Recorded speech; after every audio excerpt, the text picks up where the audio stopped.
there's poetry is not really something that even people who read a lot of books encounter anymore, maybe outside of, the New Yorker or the Atlantic, which still publish poetry. So I kind of wanted to get your perspective on, why that is and what place does poetry occupy, and, why did you decide to become a poet instead of a fiction writer or something else? Well, I think, as most poets would tell you, I don't think it's really a decision. You don't go like, well, this seems like a great option, because it's really not a practical thing to do. Right. I love poetry. I love writing poetry. I do think that the weird thing about poetry right now is that there are so many poets writing. And there's actually, I think, more poetry than ever before in some ways. There are, a million poets publishing online, publishing books with very small presses that no one else ever hears of. It's the sort of thing that circulates in a very insular community. But there was a poem called, I believe it's called Rape Joke, that circulated online pretty widely this past year by Patricia Lockwood. Yeah, so I think there's a lot of social media presence in some cases for some poets, if you get lucky and you write the right thing that really hits a nerve. Right. And her book, or that came out within the past couple of months, I haven't read it, but that was one of the few poetry books that gets a review in the Times, and, you kind of see people talking about it. That happens for, one or two poetry books a year out of the, 100 or so books that get talked about every year.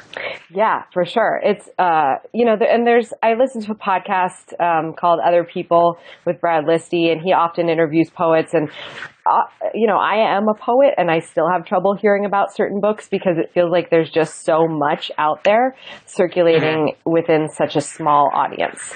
But that said, I think I was writing down thoughts because I know you had said you wanted to talk about poetry's place in American culture, and I wrote down, I don't think the problem with poetry is that it's too opaque.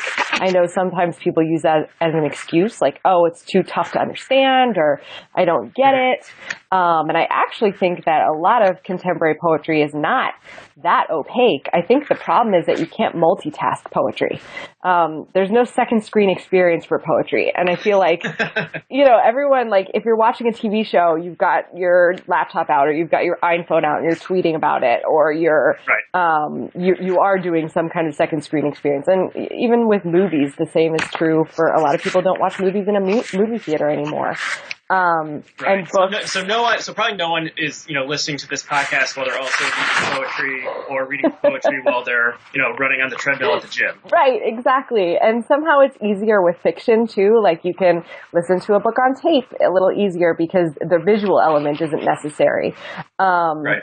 And I really think that poetry, you have to set aside time to devote to really spending, even just 5 minutes is hard for people now, to spend 5 minutes with a poem and sit down and really be in that moment. And I think because you can't multitask it, and because it doesn't fit into our technologically connected lives as well, it's tough for people to integrate it into their lives. Right. Yeah, I think that's really interesting. That's a great point.